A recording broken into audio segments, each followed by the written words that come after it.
Chair.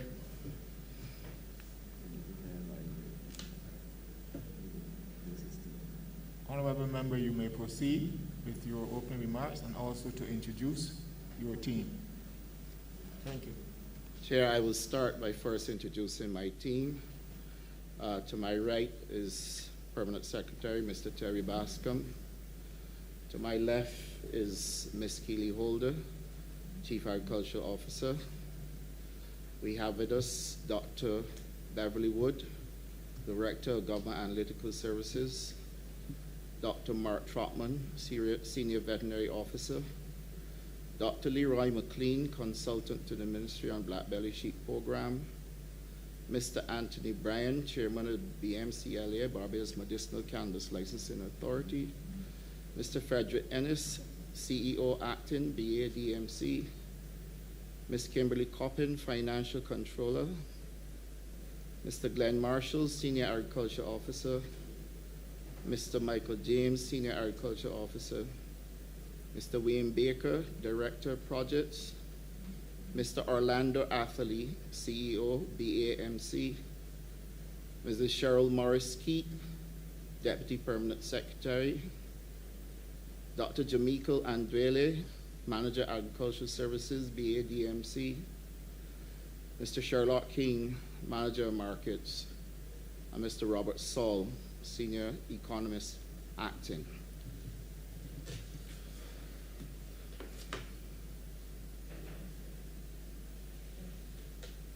And Senator Shanika Roberts Odo,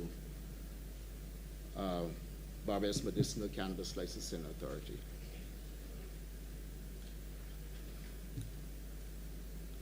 Chair, over the last year, the Ministry of Agriculture and Food Security would have been in the vanguard of providing agricultural support to the sector. During this time, we would have been impacted by the COVID pandemic, and just like many others, we have had our challenges with people being infected with the virus. Nonetheless, the ministry continued this work and was able to move forward with a number of programs and projects in order for us to provide assistance to the sector and to be able to move our farmers forward. Our goal is to be able to increase production in Barbados whilst taking advantage of the linkages and the opportunities available to us for transboundary agriculture in Guyana and Suriname and in the African continent. In order for us to achieve our objectives, we must be in a position to provide the services that are required across the sector for our farmers and stakeholders to be able to participate. Equally, we must find space also for us to be able to anchor our legislative framework so that our legislation and our policy objectives would find a marriage. The ministry throughout the period has been working assiduously to make sure we can get increase in production in difficult times, given the impact of climate change, where we would on one hand see prolonged droughts, on the other hand, we would have seen extensive flooding where crops would have been lost. Of course, all of us do know the impact on the sector from the ashfall, the freak storm, and Hurricane Elsa. In 2021, in spite of all of the challenges, we were able to see growth in certain crop productions. And that growth took place for the production of yam, which increased 42%, Bonavis 113%, squash 15%, bananas 16%, plantain increased tremendously, 173%, and zucchini 27%. Many of our short crops were impacted heavily, either because of the drought or heavy rain. Equally, our livestock sector would have been impacted, and I'm pleased to report that poultry is the one area where we were able to continue to see continuous growth over 2020 by some 13%.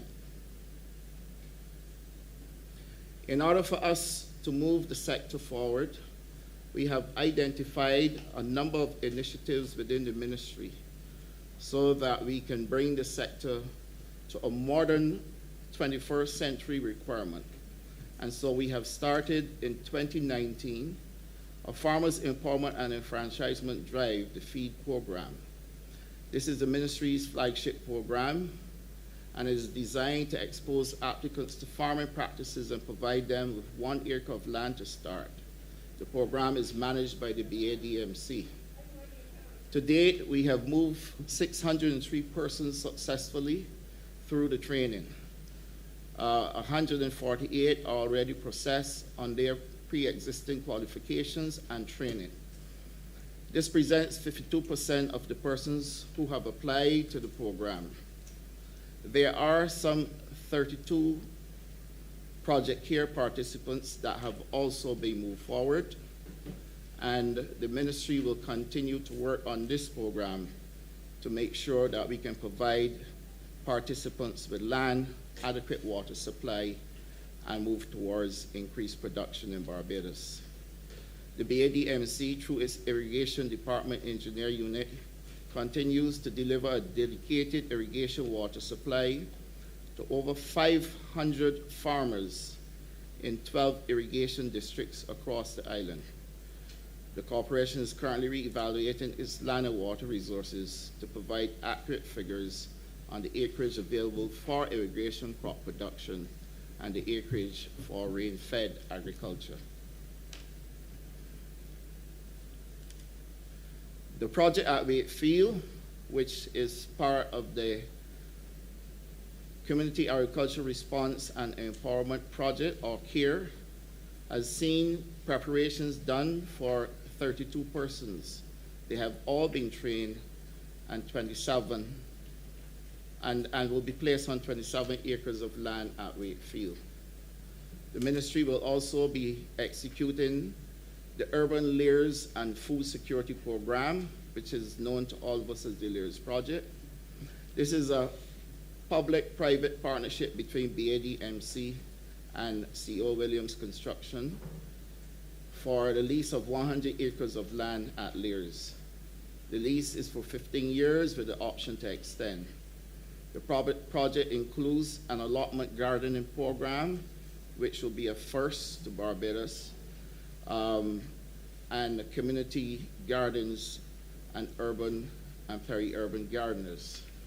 The ministry and the BADMC invited expressions of interest, and when launched, over 139 persons responded.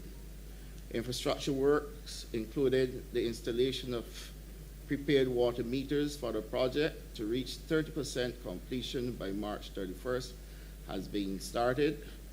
The ministry and the BADMC will construct and maintain a vending area, including amenities at Layers for lessees who wish to sell their produce. A solar-powered freight container farm will be provided as a pilot, and the project will have the collaboration to suit farmers and young entrepreneurs. The targeted completion of this project is placed for July this year.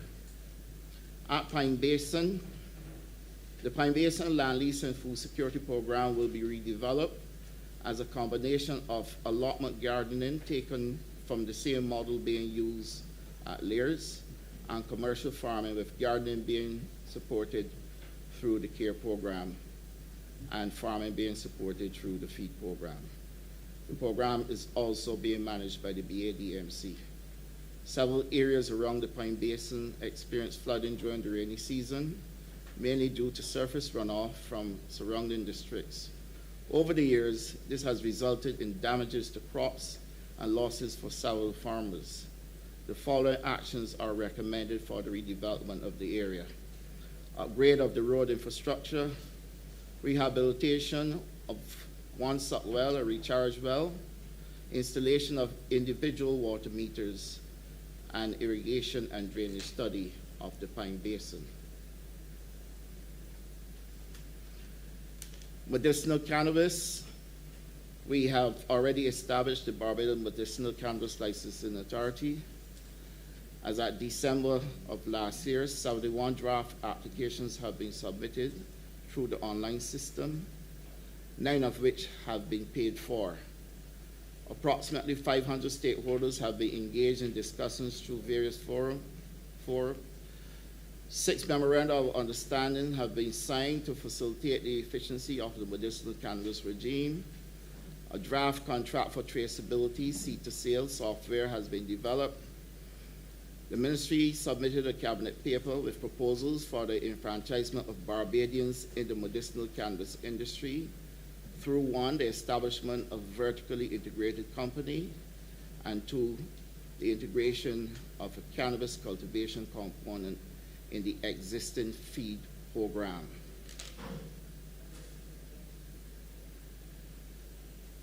A national fruit orchard has been established at Haggots in St. Andrew. The Haggots Reservoir has been completed and improved upon by installing a liner, spillway, and slip track. Fruit trees have been planted at Haggots, and these include soursop, golden apple, and passion fruit.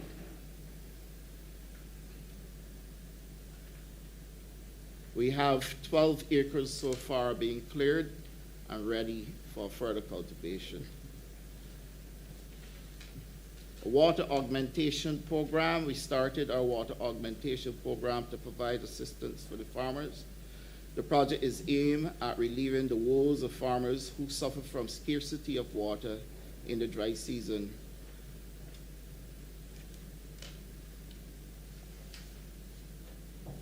The work at River is about 85% complete, with the lining of the 6 million gallon catchment being the major component to be carried out.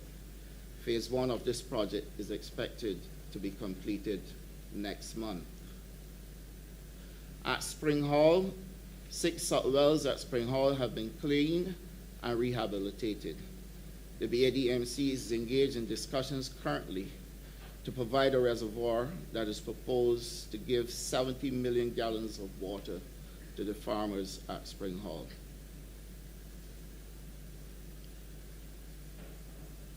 We took to Cabinet a paper to discuss a sanitary and phytosanitary legislation and establish a single agency for the National Agriculture, Health, and Food Control Program. Work is currently ongoing on that legislation. We have been able to proceed successfully with the legislation for plant protection.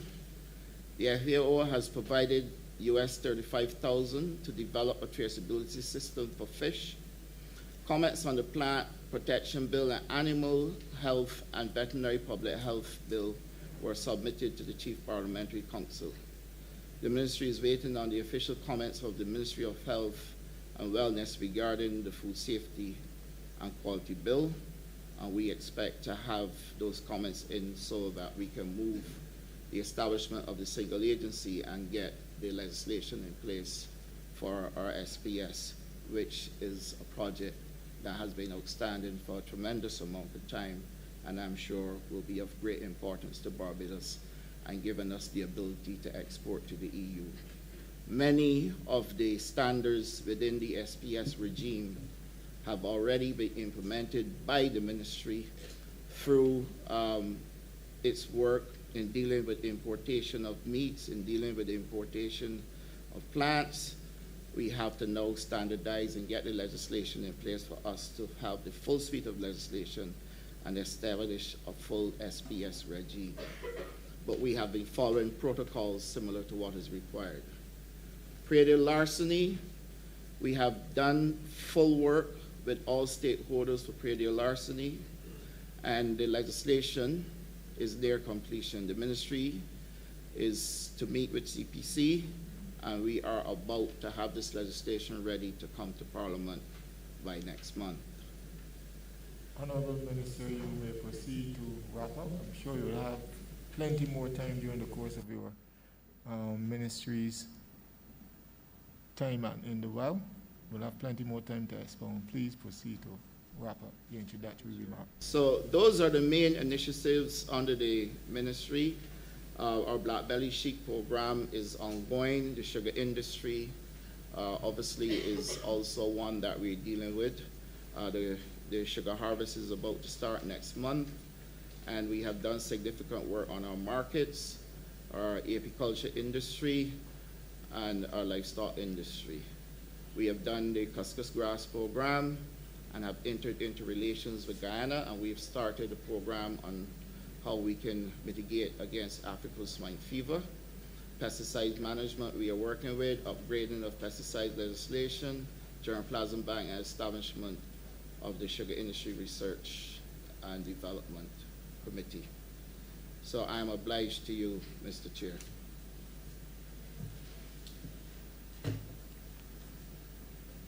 Honourable Minister, could you please move the head? I beg to move that Head 83 do now stand for. Thank you.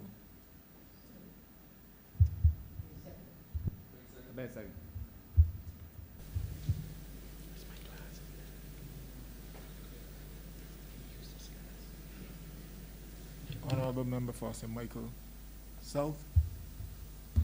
Thank you so much, Mr. Chairman, and thank you to Minister and to your entire team who is here. I have a few questions. One you partially addressed in relation to the need for us to be able to export to the EU, or the challenges that we've had in that regard, because this has also been on the cards for a while. What have been those specific challenges, and specifically where are we specifically in that conversation, because this continues to be one of those conversations that the public is having, suggesting that Barbados is not doing enough to be able to fill that particular gap. And so I would like to hear more in relation to where we are. I heard you mention the legislation, but specifically where we are in relation to that particular matter. And then secondly, somewhat tied to it somewhat, is in relation to our labs. One of the challenges that regions like ours would have, developing countries, is that oftentimes it is believed or perceived that the capacity of our labs to be able to do the necessary testing to safeguard the citizens may not necessarily be in place. And I would like to know what is the capacity now in relation to our capacity to test, particularly for things, substances coming into Barbados, to make sure that we safeguard Barbadians, considering the amount of various diseases that we're hearing popping up from time to time all over the place. And then lastly, if I may, Chair, lastly and then very quickly, in terms of the modernization generally of agriculture, what is it that we are doing to ensure in a climate environment where the capacity for our crops and the necessity for our crops to be climate resilient is certainly urgent? What are we doing to modernize agriculture to be able to offer greater yield, considering the the spaces we have with land, considering the quality of our soil in some areas, and so on? So those three questions, Mr. Chair. Thank you. Thank you, Honourable Member, for your questions. Let me first start with the matter with the SPS. The challenges that we've had with the SPS was perhaps more difficult for us to manage when Britain was part of the EU. But with Britain moving away from the EU, we have opportunities available outside of the EU to do trade. However, there are certain things that we must follow under the World Trade Organization Agreement on SPS measures. And this means that the measures must be implemented to ensure that food is safe for consumption and to prevent entry into Barbados of pests and diseases among animals and plants. We have, as I said before, have been implemented a number of the protocols that have come along with what is required for us to protect Barbados from imported plants and meat. And at the same time, we've been also trying to facilitate exports to those countries that are not under the EU and would allow for Barbados to export. The work has been ongoing with many of the ministries involved, and we are at the point where we certainly can deliver the legislation so that we can start the plant protection and the animal health.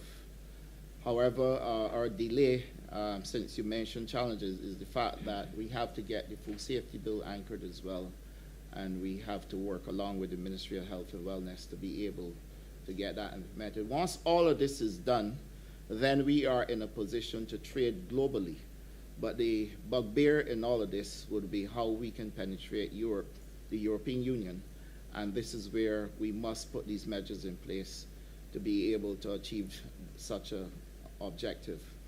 I have here with me the officer in charge of anchoring this project, Dr. Beverly Wood. I also have Mr. Michael James from Plant Pathology and Dr. Mark Trotman from Veterinary Services. And what I would do to explain before I come to your other two questions is to let Dr. Wood speak to the issues of SPS and why it has taken us so long to be able to get to where we are, because we're pretty close now to anchoring this. And then I would also have Dr. Trotman and Mr. Michael James explain why it is important for us to have the legislation and why it is important for us to be able to protect Barbados from plants and meats or animals that are imported into Barbados, the importance of food safety. And Dr. Wood would first start by going through where we are at, the consultations that were done, and the importance of having the legislation, but why it took so long for us to get to this point.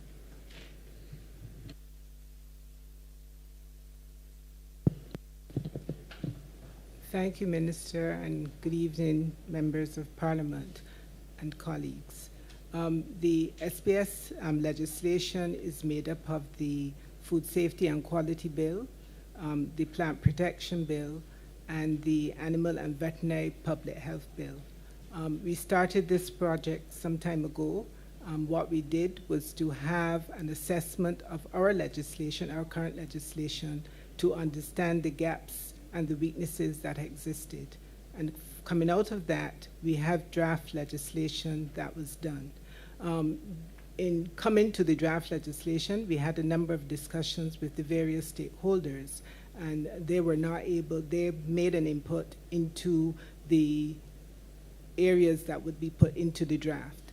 We also had discussions at the CARICOM level, because CARICOM had model legislation prepared for the region in these three areas.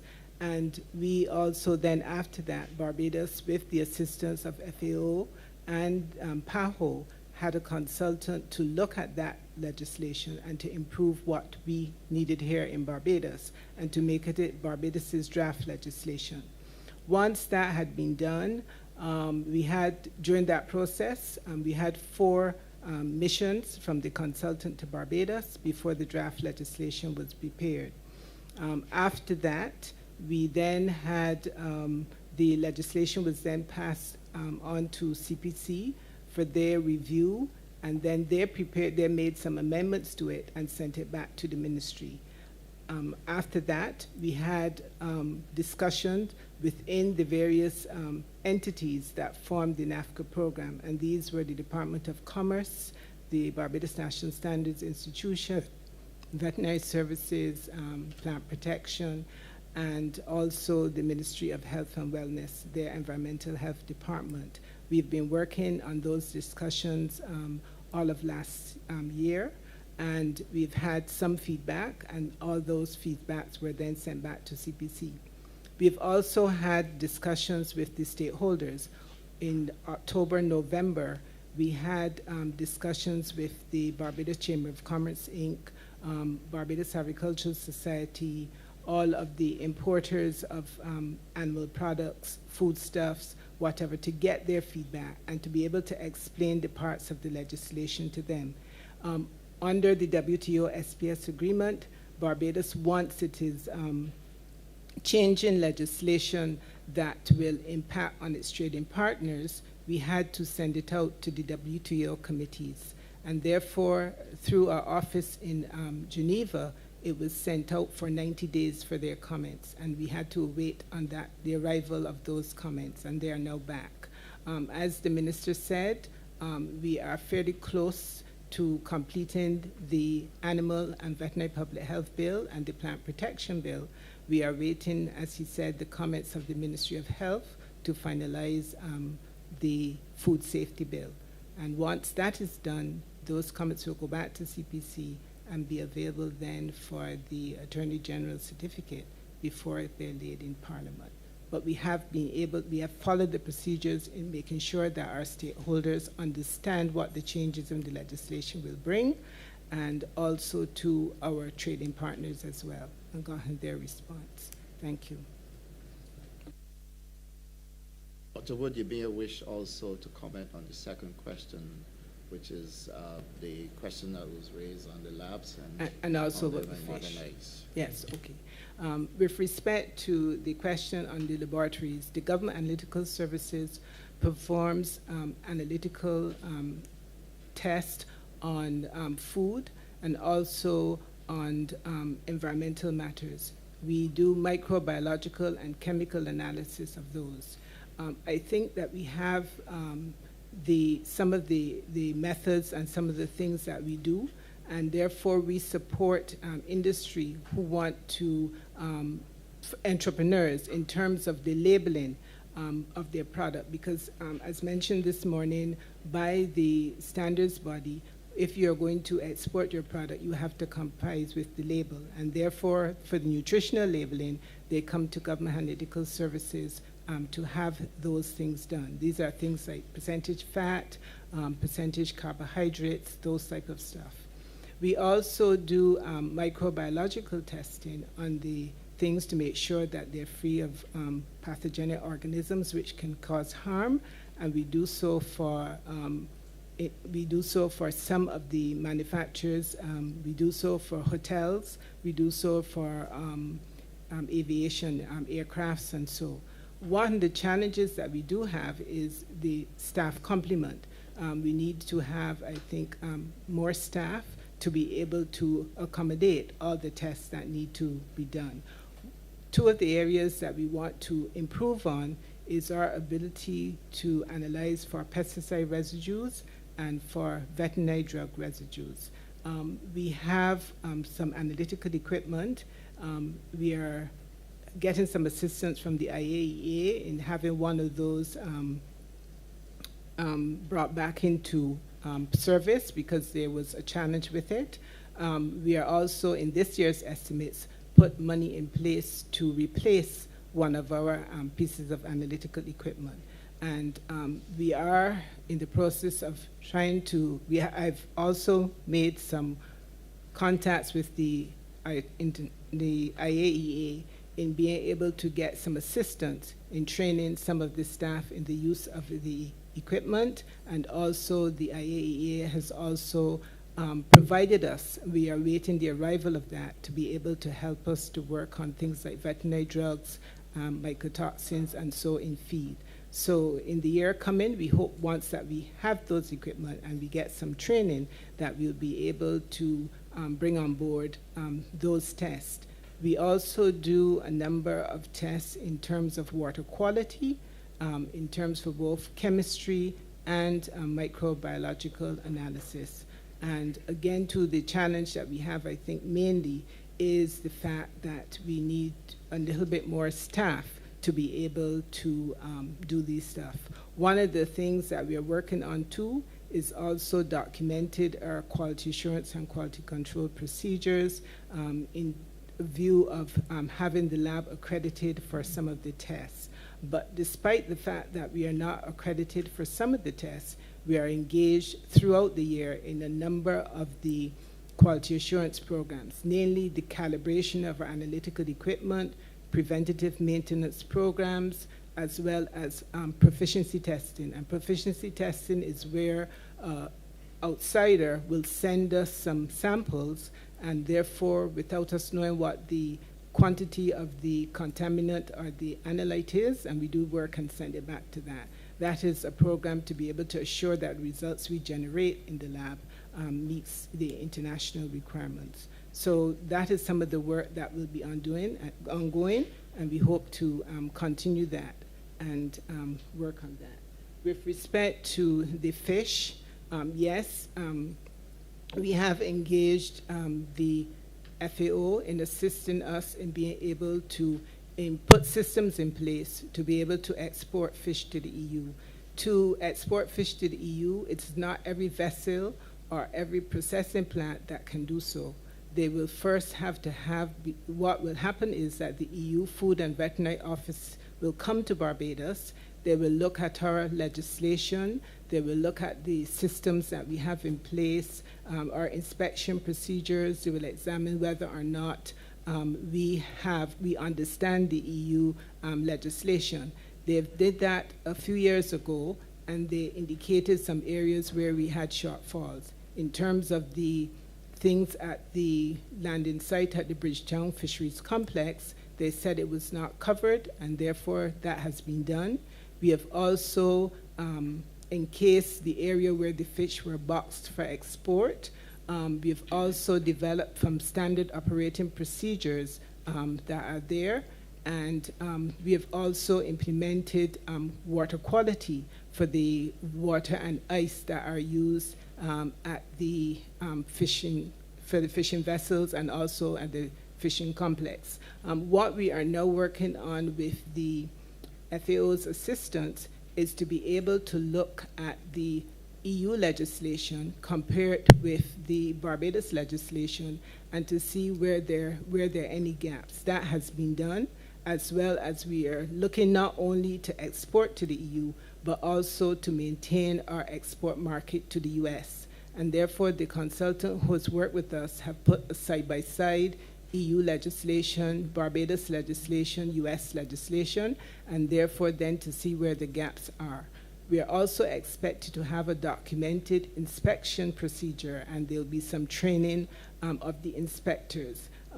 In terms of when the fish arrive at the landing site, they have to be inspected to see whether or not the temperature at which the fish was kept in the ice box is being maintained. And also there's a degradation product that can be found in fish like tuna, and it's called histamines. And therefore then what has happened a few years ago, the Government Analytical Services sent an officer to Ireland to be able to improve that method, and we have put that in place and are ready. So we are now working with one of the processors to be able to do some testing on their product. And also that program will also have to have some templates for the fishing vessels. The traceability program that we are working on with the FAO, and that will start in a few months, will look at putting a traceability system in place starting from at sea, because the EU wants to make sure that fish that is exported to them is caught in illegal and is not unreported fishing. So therefore then we are looking to see what happens, what systems need to be put on some of the fishing vessels.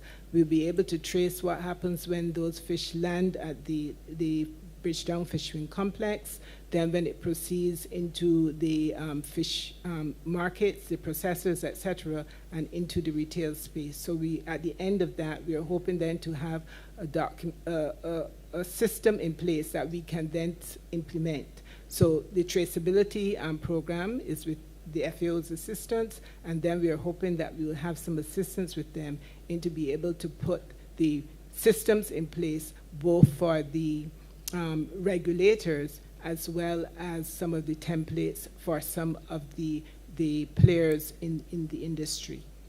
Thank you.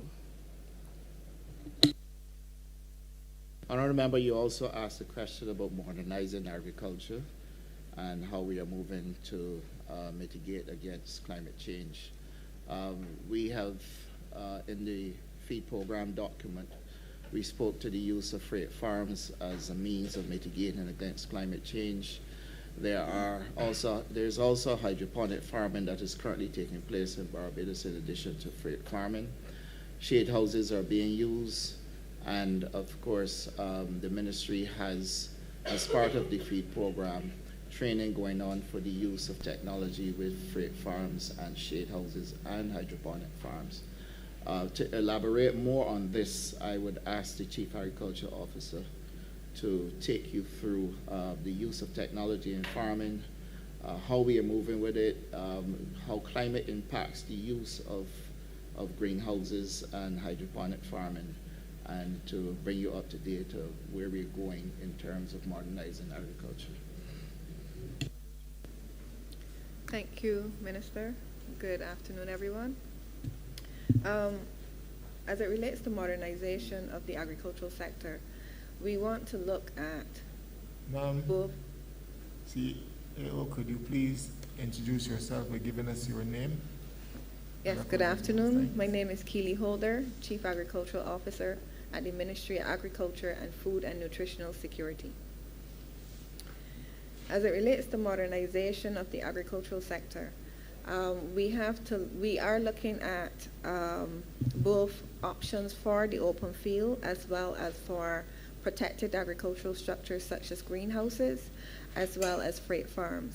So specifically, as Minister Ware was indicating, as it relates to protected agricultural structures, we have just come back from Guyana, where the Guyana government has agreed, and our Prime Minister has also indicated, that we will receive 25 wooden greenhouse, shade house structures from Guyana. These are 100 feet by 38 feet long in total area. And the government of Barbados will also be purchasing 25 shade houses.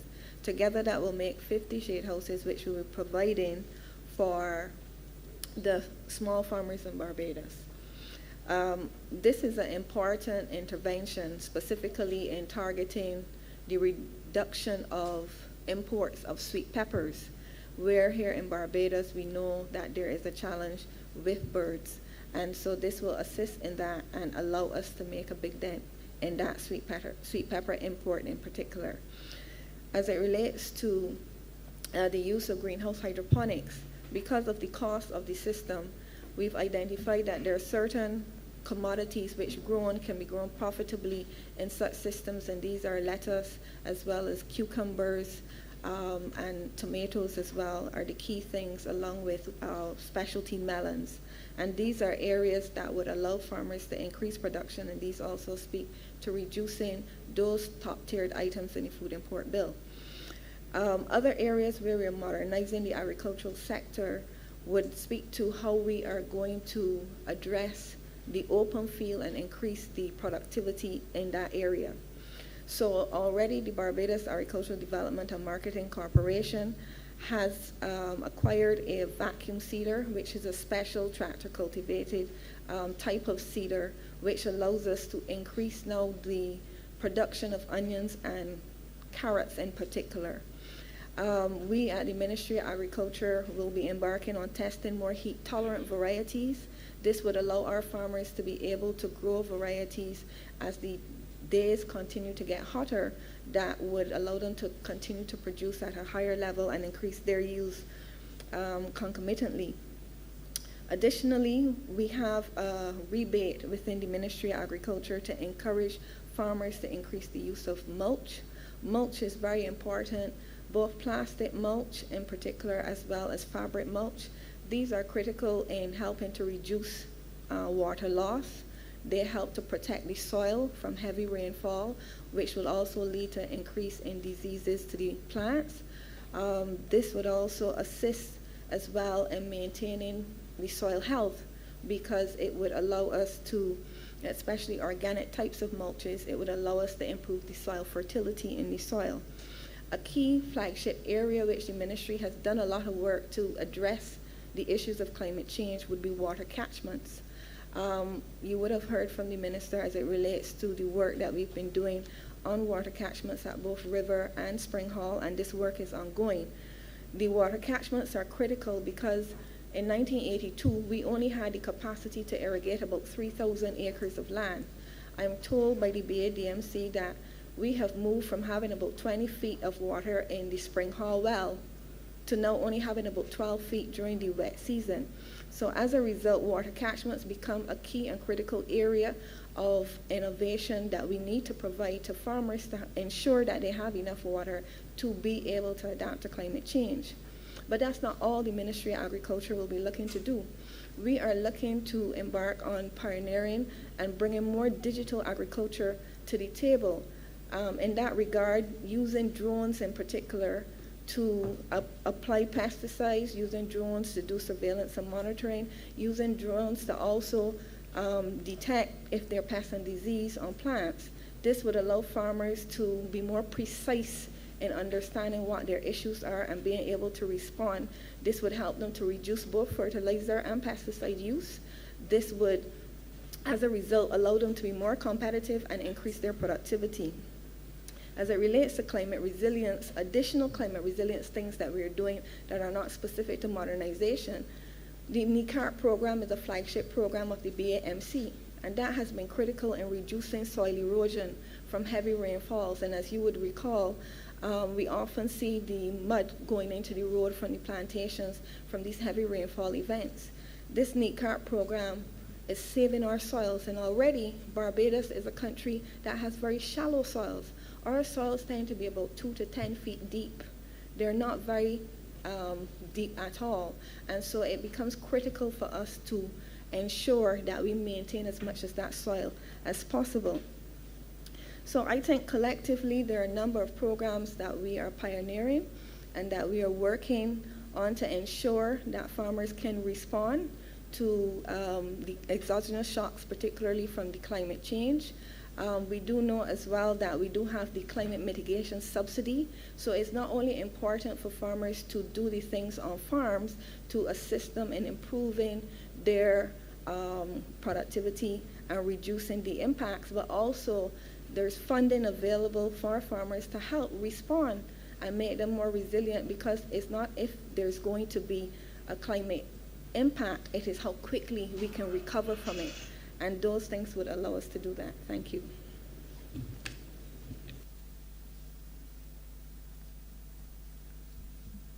Thank you. Any further questions, Minister? Honourable Member? No, thank you, Chair. Thank you very much. Thank you. Honourable Member for Christchurch East. Minister, team, thank you for presenting yourself to be questioned.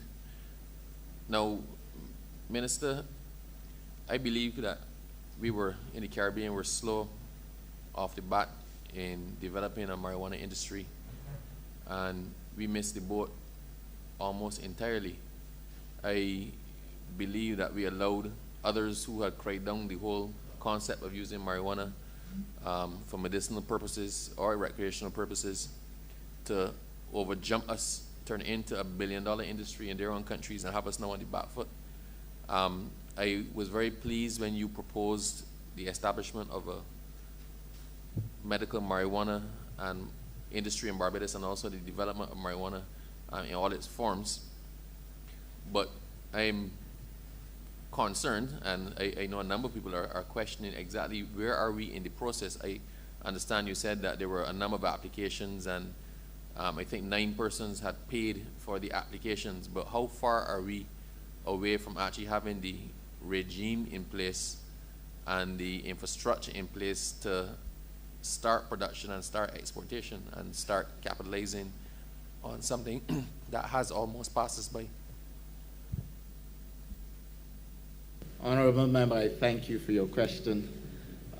You are indeed correct that it is a billion-dollar industry, but this issue of Barbados having a medicinal cannabis industry started with the previous administration, and for some reason it never got off the ground. When we came to power in 2018, I was able to anchor this in 2019 by getting the legislation passed. We had to do a suite of legislation and then regulations. It so happened that when all of that was completed, COVID hit us. And many of the applicants who we were moving through the system didn't follow through because obviously at a time when there's uncertainty, investment will slow down. This didn't only happen in Barbados, it happened right across all jurisdictions. So it is not unique to Barbados, and indeed I'm happy to note that we are at the point where we can issue some licenses now. People have been asking, but 2020 and 2021 were not kind to us as it relates to any type of investment. And therefore what we sought to do was then to see how we can move Barbadians in that space by creating ecosystems under the FEED program, which is what we are currently looking to advance. We have prepared the cabinet paper and we will continue to work with the Ministry of Finance to be able to put that project in place. As it relates now to the issue of licenses for people who have been in this, who have applied, first of all, there is a protocol under the legislation where you have to do your due diligence. And that due diligence takes a period of time, so it can take as high as 6 months in some instances before you issue your license, because it comes with very strict restrictions. We have to make sure that we clear all of the protocols that are required, and we are at the point of issuing a cultivator license. I know that we are very close also to issuing a therapeutic spa license. And this is all happening now that people are coming out of COVID and feel confident that they can proceed with this large type of investment. Investment in medicinal cannabis is by no means small. It takes huge investment to get in, but the returns are great. The chairman of the BMCLA is here, and I would allow for him to follow up and give you further details as to where we are with licenses and where we are with the applications that are before us. Also, Senator Shanika Roberts is here, and she can also give further details on the licensing and why it took so long.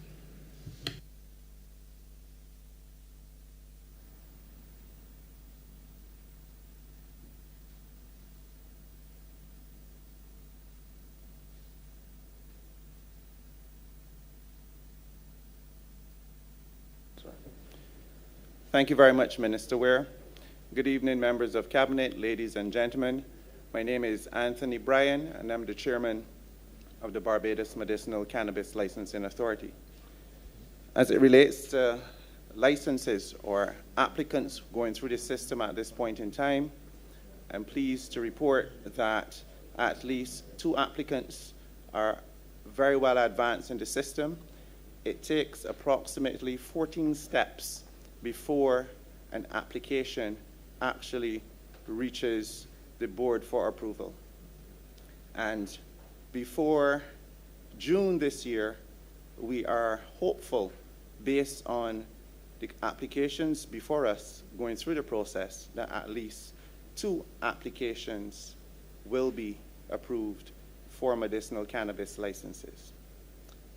Going forward, we do anticipate that within the next financial year, there will be more persons moving through the process. Minister Ware made mention of the number of applications. However, since that last report, we now have 11 persons going through the application process instead of 9. So things are happening. Yes, it might seem slow. However, one of the major challenges relates to the due diligence, as the minister mentioned, not only on a local basis, but also a due diligence looking at international parameters as well. Thank you.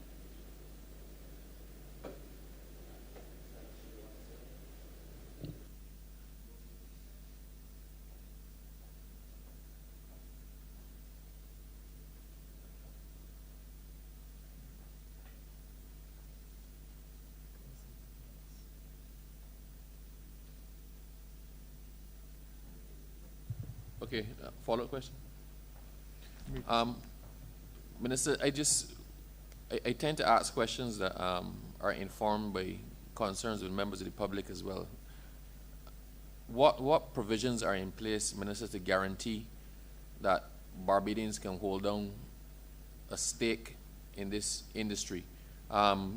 This is something, as I said, that was prohibited in Barbados for many years, and it would seem patently unfair for us to be getting this industry off the ground, and then the same large corporations from outside and from countries that would have crippled our industry and criminalized our people, that they come in and reap all of the sweets. I know in energy, there's certain guaranteed carve-outs for local investment. What is in place to secure local investment, and especially almost like reparations, to allow the opportunity for those who would previously have been criminalized for, I guess, following the tenets of their religion or any other ideologies, to allow them to participate in this, or just major entrepreneurs as a whole. We don't have the depth of pockets or some of these major medical research firms or the global drug corporations. So there would have to be some measure of protection to guarantee that Barbadians are allowed to participate and benefit from what is one of the fastest growing and perhaps most lucrative developing industries in the world. Honourable Member, I thank you for your question. Again, let me repeat that we have carved out space for Barbadians who otherwise would not be able to participate in this industry by creating ecosystems through the feed program, where those participants in the feed program who have successfully gone through will not only be planting crops or doing livestock farming, but will also be doing medicinal cannabis. You do know that the feed program comes with full government support to get you started. And once we've carved out those ecosystems, those participants in the feed program who want to do medicinal cannabis will be facilitated through the BMC LA and across the Ministry of Agriculture. We have also gone further by looking at how we can establish an entity called BaseCan. And in this entity, it will be solely owned by Barbadians. We have worked out the parameters. We've looked at the cost of it. It creates an opportunity for Barbadians to enter the medicinal cannabis industry. They will be carried just like how we carried the sugar industry for a period of time and then transition onto their own. This matter is currently being pursued with the ministry. We are at the stage where we had prepared the cabinet paper, and once we get the blessings of cabinet, we will be able to deliver for Barbadians to be actual owners in the medicinal cannabis industry. But over and above that, the legislation allows for Barbadians to own 100% of any investment in the medicinal cannabis industry, and that is really similar to what we are doing with renewable energy. But equally, a foreign investor, any foreign direct investment that is coming, must allow for 30% ownership between Barbados and CARICOM. So that in the legislation, we had already prepared for Barbadians to be owners, even if it is foreign investment. And that 30% would mean that Barbadians would have a stake in any investment in medicinal cannabis in the Barbados. And therefore, what we are doing in terms of creating the vertical integration for ownership of all Barbadians who have an interest in the medicinal cannabis industry by way of that 30%. We've also now carved out space by ecosystems coming out of the feed program to provide support to those Barbadians who want to do medicinal cannabis. And then we're looking at creating that entity that allows for total Barbadian ownership supported by government, where government transitions over a period of time. When we looked at the numbers, we recognize that government can get out of that space between 3 to 5 years, and therefore it represents an opportunity for Barbadians to own, whilst at the same time government getting a return on its investment.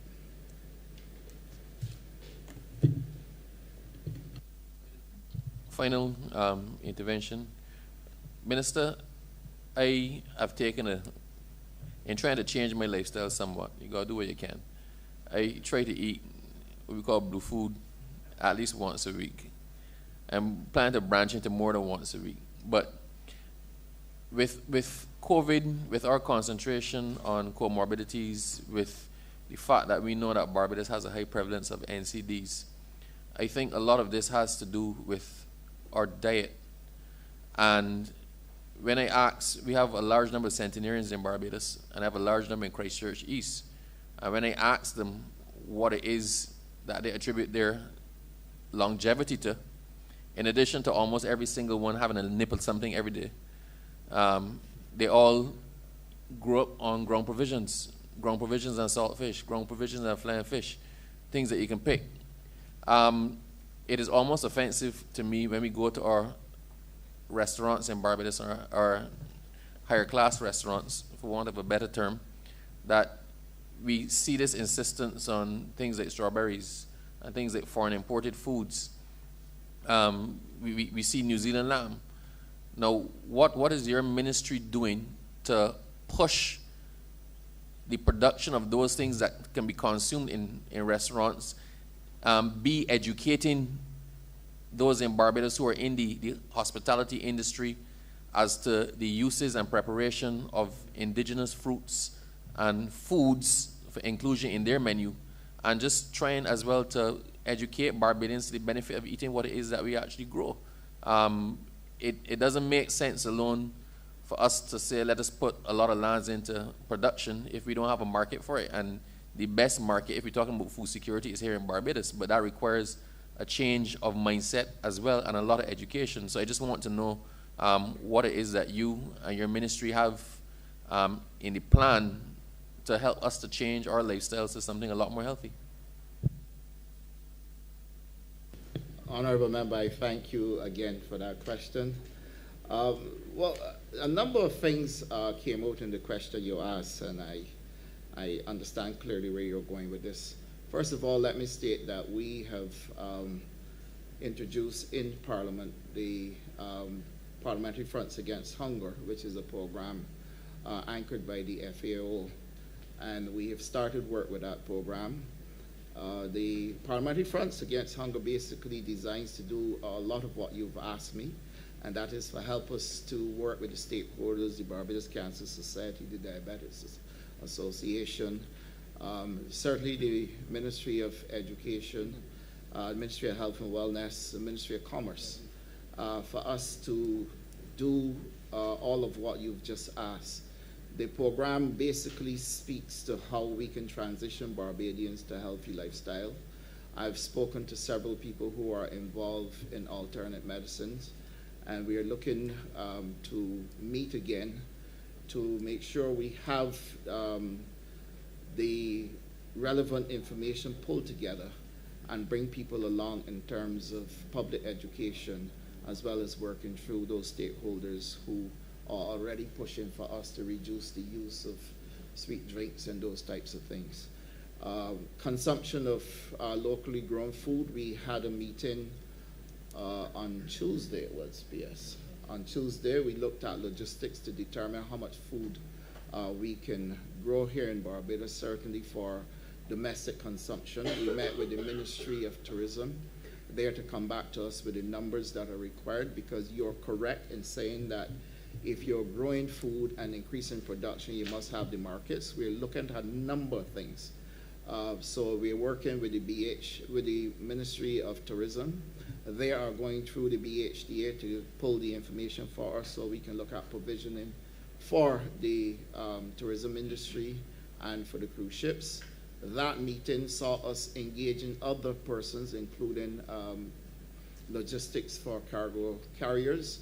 And what we are going to do now is establish a food terminal in Barbados with the assistance of our Minister of Agriculture in Guyana to set up a food terminal at Lears, where we will be able to do packaging, storage, blast freezing, and those things, and allow for Barbadians to have greater access to healthy agricultural products, but at the same time give us a chance to export some of those things through packaging and storage. So a lot is currently happening as we speak. We certainly are working towards increased production. We have cultivated land in the north of the island at St. Lucie at Mount Poyer. We are working with the farmers at Spring Hall. We've gone back to Bath to increase production there. And right across the entire island where we're doing work with the farmers at River, we are assisting them with increased production. That way, once we get the production up, a number of things happen. We can do blast freezing, we can do storage. Increased production also results in reduced prices, and at the same time give Barbadians a chance to take advantage with the linkages we have with Guyana and Suriname also to be able to provide additional produce, things that we may very well be able to do research and development with here in Barbados, but cannot grow to the scale that they can grow at, and then allow for us to be able to use the pack house or the food terminal as a center for packaging, using a sort of hub and spoke arrangement to get export through the region and beyond. So I have before me the information which we are going to discuss on Friday at the next Quartet Agriculture meeting, and we should move this process forward very shortly. But production in Barbados is certainly going to be increasing so that you can have greater access to more agricultural produce and reduce the intake of processed foods.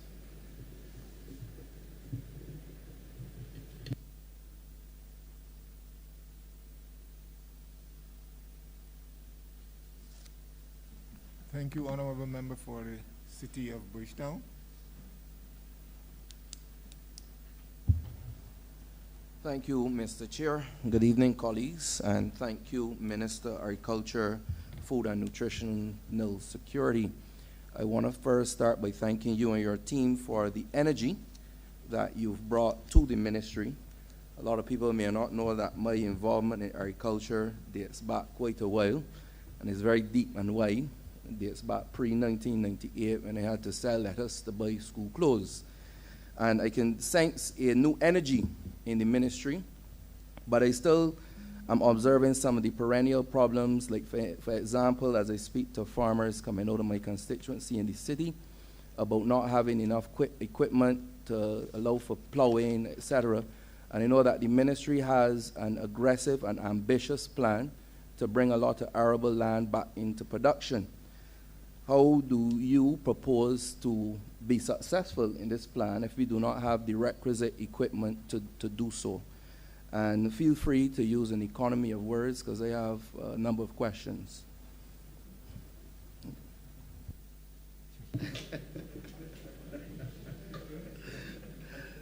Thank you, Honourable Member. I will do my best to facilitate your questions, and I think you're on the right track with the first question. Critical to all this is the availability of equipment.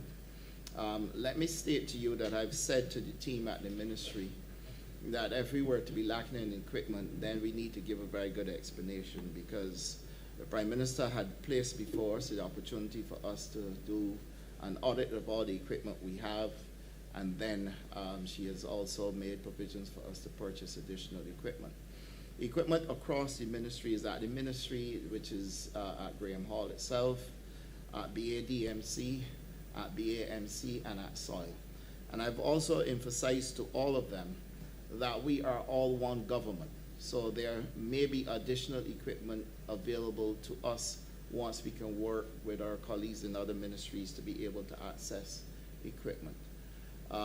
The issue we have is that if you have a number of projects going on at the same time, it can exhaust the equipment that you have. But there are certain types of equipment that we need if we are going to do what is called breaking hard pan and increasing soil fertility and those types of things.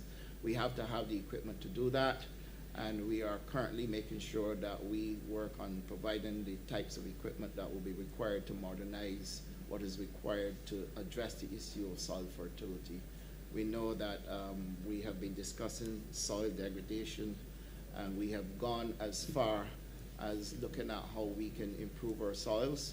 What I will do is to allow the Chief Agriculture Officer to elaborate on the type of equipment that is going to be required as we address issues of soil fertility, and also as we look at how we prepare now for increased production and the modernizing of equipment in the system, because I've seen for myself the tremendous amount of things that can be done by equipment that is geared towards modern agriculture.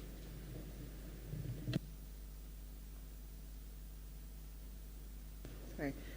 Thank you, Minister.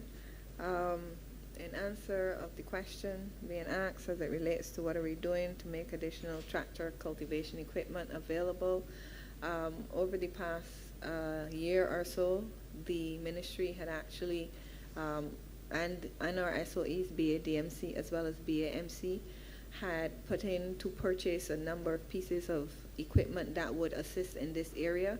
Of course, one of the big challenges that we have had has been with shipping supplies and delays of this equipment, and some of these things which we would have ordered since very early last year, in the last financial year, are still to arrive here in Barbados. However, there's a twofold aspect of this issue as it relates to tractor cultivation. Now, tractor cultivation is important to get the land started and have them in a space where farmers can grow. But at the same time, we also have to remember the trade-off to that, which is if we over-cultivate or we cultivate too often, then we are actually breaking down the soil structure. So this is where the encouragement of the farmers to use mulch or different types of mulch, so they actually reduce the amount of cultivation that they require, and particularly cultivation in the wet season. In the wet season, if you have a rainfall event, it will normally take 2 to 3 days before the soil dries out. If the cultivators go in at that time when the soil is still wet, it will damage the soil structure and will impact on the farmers and their capacity to plant and grow, which will also contribute to the hard pans. So this is a critical area that we have been looking at, because of course, if you get these heavy rainfall events, you will get the backup of persons saying they can't get their lands prepared. So one of the things that we have started to do is to encourage the farmers towards the use of mulch, and we are also looking to see how we could assist farmers in being able to efficiently apply mulch. And in fact, we are seeing farmers who are growing root crops such as yams in particular. Farmers are using a lot more mulch with that. So this reduces the dependence on the Ministry of Agriculture, while at the same time instituting a technology that is going to be key and critical for their success, and at the same time maintaining the soil health of our soils. So there has to be a twofold approach where we want to and are increasing the amount of tractor cultivation equipment and equipment for farmers, but at the same time, there also is an educational program which we are instituting, and that we are encouraging farmers to use other alternatives that would reduce the amount of cultivation practices they require. Thank you, CAO. Honourable Member, I have also Mr. Athley, CEO of the BAMC. They did a tremendous amount of work at Wakefield. I encourage all Barbadians to go up there and see what they did. But when we were being told it would take too long to reverse this plantation and these soils because of the length of time they were out of production, the techniques that they use up there, I'm actually very pleased to report that the planting material that we have at Wakefield is perhaps some of the best that I've seen in a very long time. And therefore, I would ask him to comment just to give you an idea of some of the techniques that were used at Wakefield and the equipment that they used to cultivate the area and bring it back into production.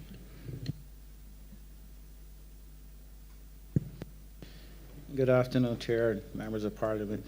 To the point raised by the Minister, what basically we did at Wakefield was that we went back to what we consider in the industry standard practices. That is that we, as the CEO pointed out, our cultivation program hindered upon the first cut with a caterpillar, then doing a second cut, not necessarily the next week, but within the recommended standards as not to degrade the soils. But one of the key things for us, I think, which led to the success of Wakefield, was that we did cut up the hard pan. And we have taken that as a position at BMC that we are currently doing in any lands that we are cultivating for sugar cane, and we're encouraging the other private farmers as well.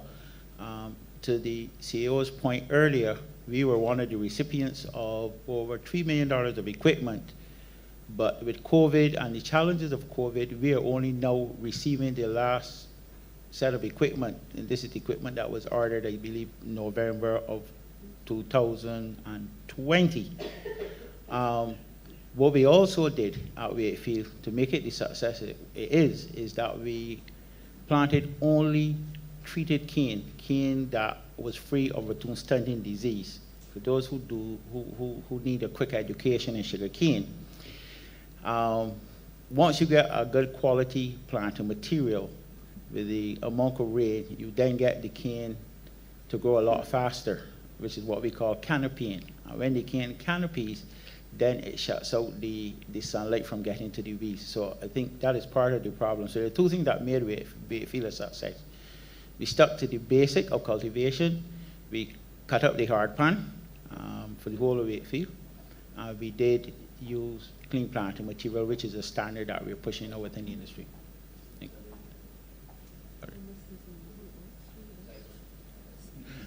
Basically, we use Caterpillar from local contractors. We also use heavy-duty tractors, about 120 horsepower, that are usually used in terms of cutting up the hard pan. We use subsoilers. We use rotivators as well as double gang harrows. So what the double gang harrows do is that you then do a first cut. You also get a fairly decent cut because of the amount of weeds that you have. So that has been a success for Wakefield, and that's why Wakefield has been a success for us.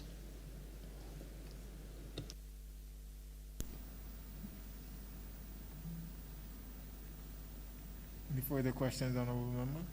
Of course, Mr. Chair. Just a follow-up on that. For me, with the purchase of equipment, I think we have to consider the maintenance. I'm not one that like to sweep the issues under the table. And I could remember passing a guy, I think he was cutting grass, doing hair or something, and he had a big, 5-gallon of oil moving with, because they had a hydraulic leak. So for me, that is something that I take seriously if we're going to, I'm in the fan club of the Ministry of Agriculture. It's something I would like to see succeed. The other question is really to do again with the constituents and myself having an interest in urban renewal and any urban farming initiative. Now, when we talk about food and nutritional security, notwithstanding what's happening in the region with Russia and Ukraine, we have to think about how can we feed ourselves in the event any adverse external event or external shock. What plans or any initiatives that the ministry will have in place, not only for backyard farming for general Barbados, but in the urban corridors, particularly in the areas like the city of Bridgetown? Thanks for your question, Honourable Member. The LEARS project is designed for all persons within the urban corridor who are interested in getting involved in agriculture and taking advantage of the tremendous amount of opportunities that are available now to persons doing agriculture. We are currently at the stage where LEARS is going to be rolled out. Equally, the Pine Basin is before us for us to also roll out. Those areas will certainly be available to constituents of the city. And I give you the assurance that your constituents will have an opportunity to participate in both areas once the opportunity is there for them. The idea of bringing farmers who are within the urban corridor to LEARS and to Pine Basin is because we understand clearly that if we are going to be able to empower and enfranchise, then we must provide the opportunities to people. And you don't want to have a person traversing from the city to St. Lucie to be able to participate. And so we've done the project there. What was the other project?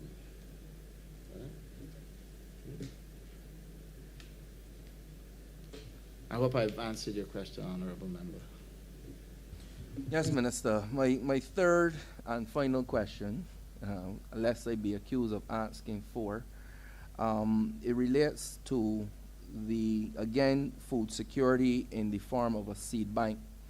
Now, being involved in agriculture, I'm sure your team is familiar with some issues we had with some string beans recently. We also are familiar with the GMO crisis, where we have a number of seeds brought into the island that give you one crop. And sometimes they don't even give you the one crop, like in the case of the string beans. I have advocated within my ministry to ensure that we have a food and cloth bank, particularly for natural disasters and human disasters. It would be remiss of me not to pursue the same kind of questioning for our sister ministry of any Ministry of Agriculture in making sure that we have these seeds in order to, again, to be able to feed ourselves within the climate change and the disasters pending, and also to get better quality seeds so that farmers can have a better yield. On that, I know that we talked a bit about technology, and I heard about the drones, and I was wondering if we can tie in anything to do with the crop sensors, the smartphone monitoring, the ultrasounds, particularly with the livestock and those sort of things. Again, to have the CAO holder to have to answer that may be considered a fourth question, so no pressure there at all, just trying to tie it in. But the bigger point and the bigger question is in relation to the seed bank, to ensure that we can have the safety and better quality seeds for better yields. Thank you. Thank you, Honourable Member. I'm actually happy that you raised that question and framed it the way you did, because I consider this to be extremely important to what we're doing. A lot of the questions that are being asked, you would have either received a report that we had a meeting yesterday with the poultry producers, looking at exactly the same thing to see how we can establish that type of system where if something should go off and create challenges with supply chains globally, that we have positioned ourselves to be able to produce and continue to keep the poultry industry as solid as it is. So we are looking at that. We've done an extensive discussion yesterday on it. Of course, we are doing this in conjunction with our partners in Guyana as well. But equally, we have also on board with us someone who has extensive experience in agriculture, a person who would have done agriculture successfully in Jamaica. And we are establishing a seed bank in Barbados so that we become the center of excellence for research and development. We will have our own seed bank. Let's assume that one day we got wiped out by a hurricane or something. We don't have to go scrambling anywhere to look for seeds. We would have had those seeds stored. This currently is about to happen, so this is not just talk. The person that we are working with already has a collection of seeds that we are going to be working with. We are also at the home agriculture station working on clean planting material for sweet potato and different crops.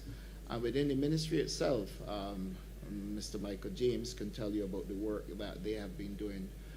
Equally, we work with the FAO as well to give Barbados and our farmers an opportunity to get clean planting material. All these things we have been cognizant of the fact that we need to do this in order for us to be driving food security if we're really serious about food security, and also food sovereignty. And that is the reason why we are going to be establishing our own seed bank.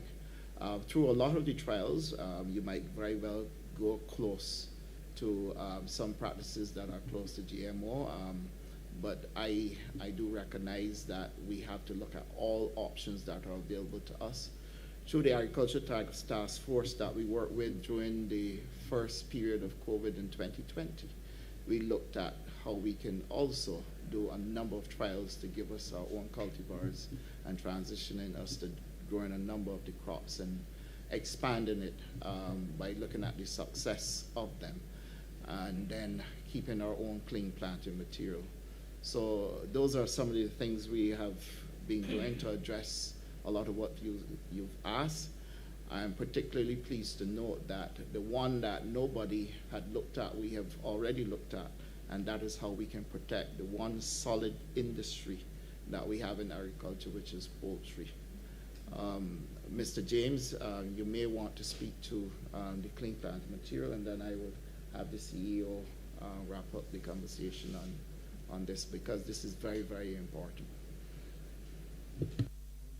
Honourable Minister, we want to wrap up at this point in time, giving you the opportunity to resume tomorrow.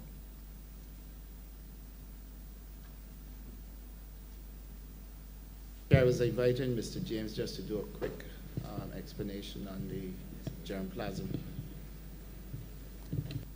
Okay, Honourable Minister.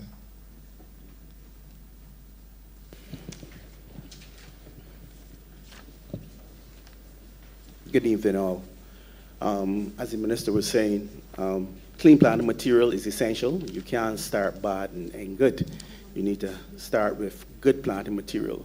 So within the ministry, over the years, we've looked at cleaning up sweet potato especially, and we've had a training course last year in association with both UWI and FAO to teach farmers on how to produce their clean planting material, and that was successful. So farmers left knowing how they could produce this. We have also brought in different varieties, whether it be from pigeon peas to yams. We have a variety called the Butu, which we came through from Martinique. And then we had some varieties of pigeon pea that came out of Mexico, and we have been producing those and building up enough so that we can extend those to farmers. And with that, we can look at not only producing more, but we're also looking at combating some of the pest problems that we have with these particular crops. Because, as I said before, once you start clean and you start good, you're capable of getting a better crop. Thank you.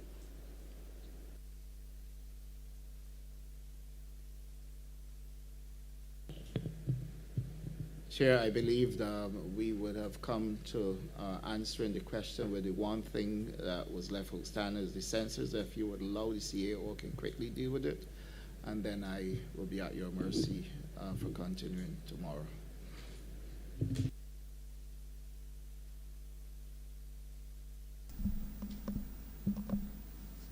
Yes, Minister, so permitted.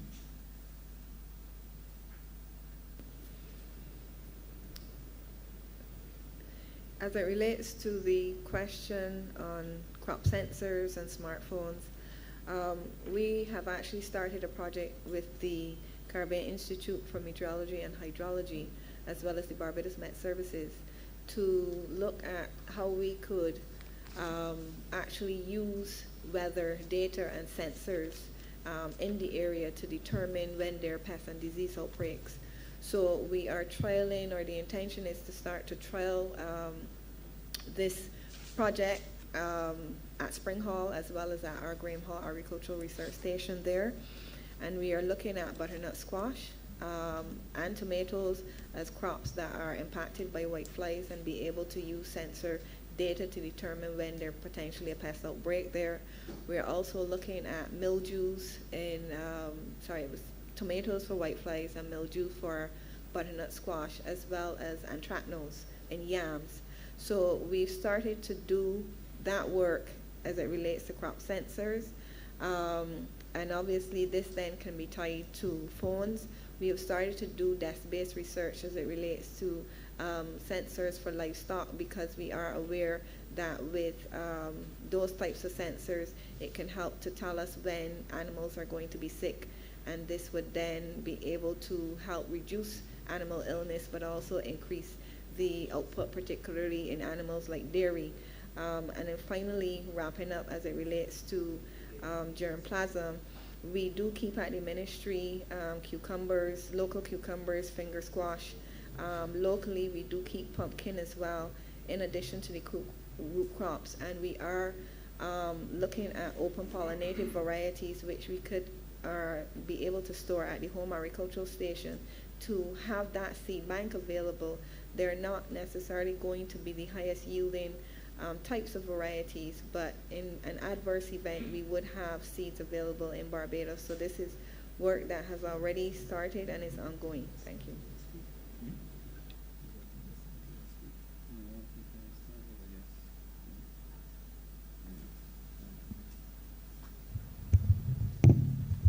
Honourable Leader of the House.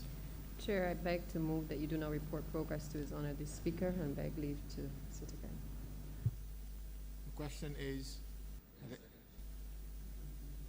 is that I do now report progress to His Honour the Speaker and ask leave to sit again. All honourable members in favour, please say aye. All members against, please say no, nay. He thinks the ayes have it.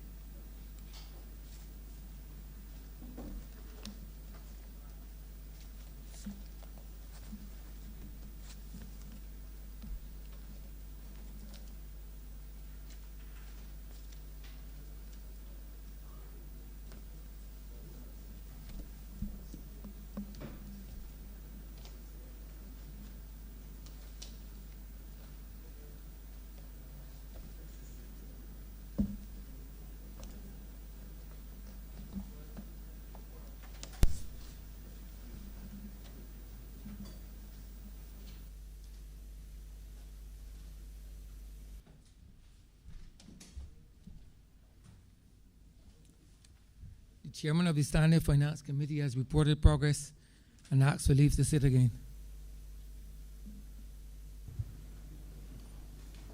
Honourable Leader of Government Business.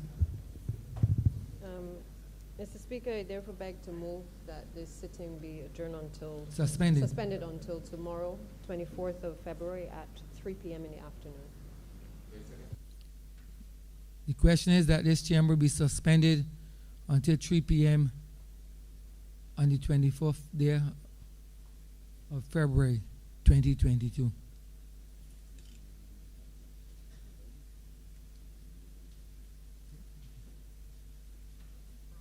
I wish to inform members that lunch will be served as usual, so you can come and obtain lunch tomorrow.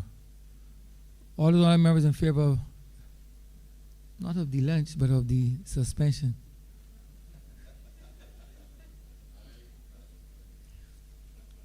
I think the ayes have it. This chamber stands suspended until 3 p.m. 24th day of February 2022.